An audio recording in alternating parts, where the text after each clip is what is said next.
You ever see an opportunity and think, that's too good to be true? Read through the fine print, find out more about it, waiting with bated breath for when it turns out you're right? There's a piece of advice I'd give you. I'm sure you've heard it before. I did too, yet here I am now. When something seems too good to be true, it is. Here I am now, 9 more hours sitting at this desk watching security feeds. Then I get to go home and wonder why the hell I believed that this overpaid and seemingly easy security position didn't come with a catch. Why I didn't notice all the red flags in between seeing the offer online and getting here. Why I genuinely believed I would be lucky to have the chance to regret my decision after my shift. Let's go back to earlier today. There I was, switching between browsing Reddit and flipping through local job offers, when a refresh of a local job listing site revealed something new that caught my eye. A basic security position. Job description basically amounted to locking the doors at night, watching cameras, and calling the company if anything bad happened. And in the description, they said that they would pay $37 an hour. I was immediately skeptical of the high wage for a basic security job, especially considering the company had next to no info on it on the web. Their small website had pictures of the founders and outside of their buildings, but didn't even say what they did. However, I had the qualifications from a class I'd taken a year ago, and the possibility of walking away with $300 for a night's work seemed enticing, even if it might have been a scam. I figured it couldn't hurt to send in a resume and see what happened. I got a call from a private number not an hour after submitting my application. The conversation was odd. The person on the other end of the line seemed like they had no experience hiring people before, and their voice seemed somewhat stressed and worried. A couple more red flags. But I was still in the it could be legit, and if it's not, I haven't lost anything mindset. I'll try to recreate the phone conversation here. Hello, is this Christopher? Said the voice on the other end. I replied, Yes, speaking. Who is this? This is, I work for Company, Inc. I'm, Daniel Edwards, head of HR, former head of security. I'm calling because you submitted an application to us. Daniel paused. I waited expectantly for him to continue, but when the silence dragged on a moment too long, I realized he was done speaking. What about my application? Oh, we'd like you to come in for an interview. Your credentials look good, yeah. Can you come to address in 2 hours? I was surprised. It seemed to me like either A, it was a scam, or B, they needed the position filled fast. Maybe even by tonight. If it was the latter, I was pretty sure I could talk them up to an even higher wage, so I made my decision there. I checked out the address on Google Street View and see if there was any other info on it before I went there. And if it seemed off, I just wouldn't show up for the interview. Sure thing. Thank you. Daniel hung up the phone before I even finished speaking. Fast forward to 2 hours later. I was arriving at a fenced-off property in my city's industrial district, occupied by 2 buildings. They bore minimal markings and logos but appeared to be in fair condition, and supposedly still belonged to the company I was going there to see. I pulled my 2001 Honda Civic through the gate and into the parking lot. Something felt slightly off right away, though I didn't pick up on what it was until later. The parking lot was empty except for one other car. I stepped out and walked into the larger one-story building facing directly onto the parking lot. The door was unlocked. The receptionist's desk sat empty, and I recall noticing that there was dust on the blades of the fan that sat there. There was no email address in the post on the job site, and Daniel had called me from a private number. Unsure what to do, I waited in the small lobby for a few minutes and looked around at my surroundings. The entrance was a single glass door, and the front wall was made up of floor-to-ceiling windows. A metal shutter system rested on the outer wall above the glass, and a control panel on the wall inside. The receptionist's desk sat against the wall opposite the door. On either side of the room were 8 chairs and 2 small coffee tables, complete with old magazines. To the left, a short hallway led past a single door on either side, terminating at a heavy unpainted metal exterior door bearing dents of various sizes and shapes. For some odd reason, the exterior door made me feel uneasy. All 3 doors contained a single small window, the kind with wire mesh inside it, obscured by black paint or cloth on the inside. To the right led another hall. Oddly enough, I can't recall the length, and I usually have good attention to detail. Was it 4 doors on either side? No, 2? 16 maybe. I'm not even sure it had a length.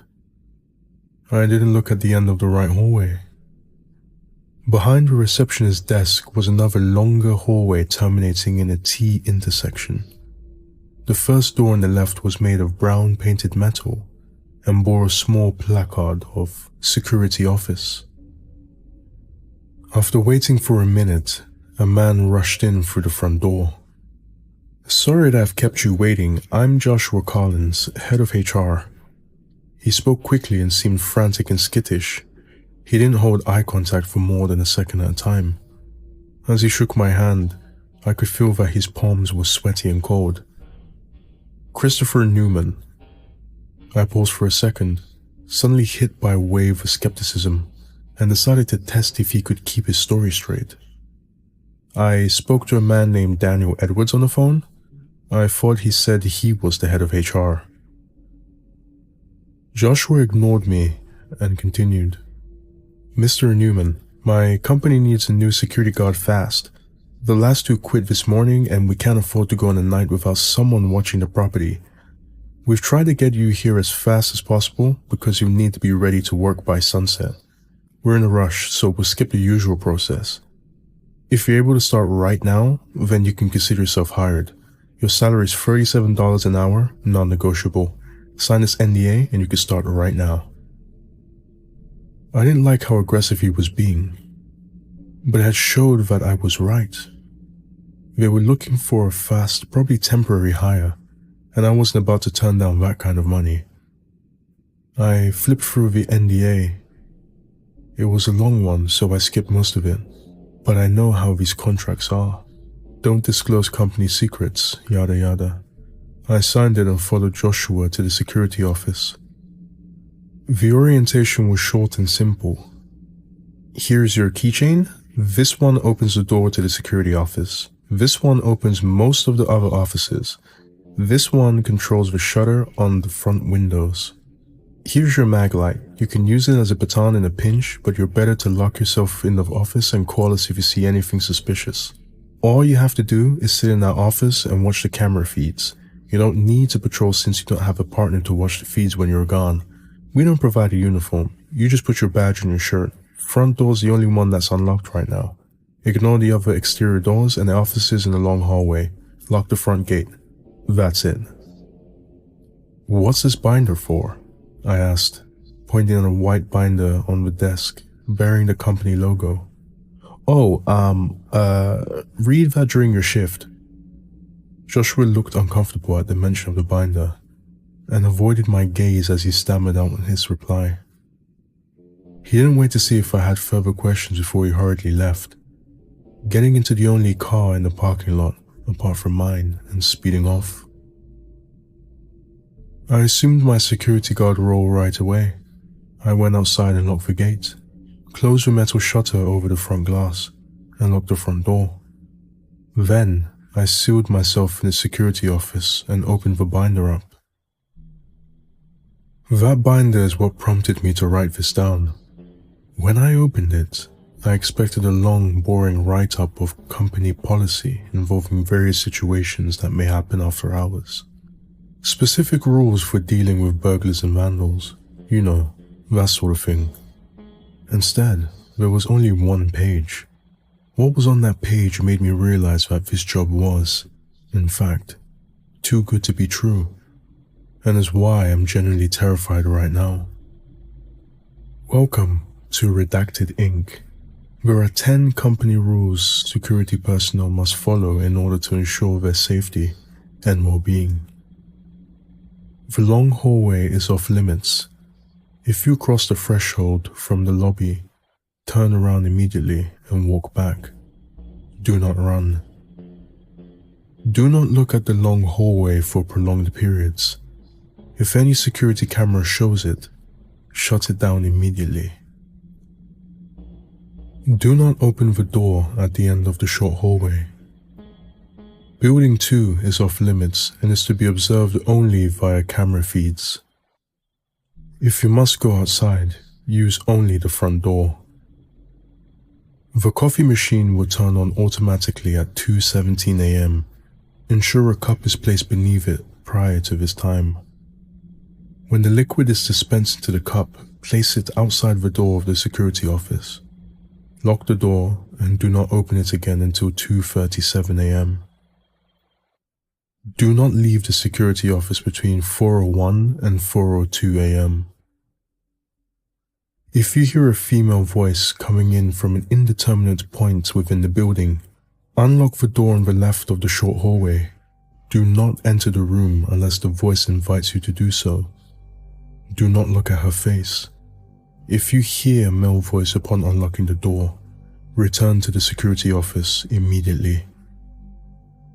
If you feel you are in immediate danger, call this number using the phone in the security office, redacted.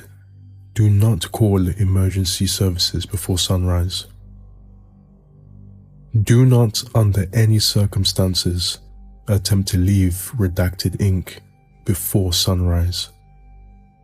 I have 9 hours left in this shift. I'd rather walk out here broke than stick around for the rest of the night, but the instructions made it clear that I have to stick it out until morning. Wish me luck. Update. It's 2:15 a.m.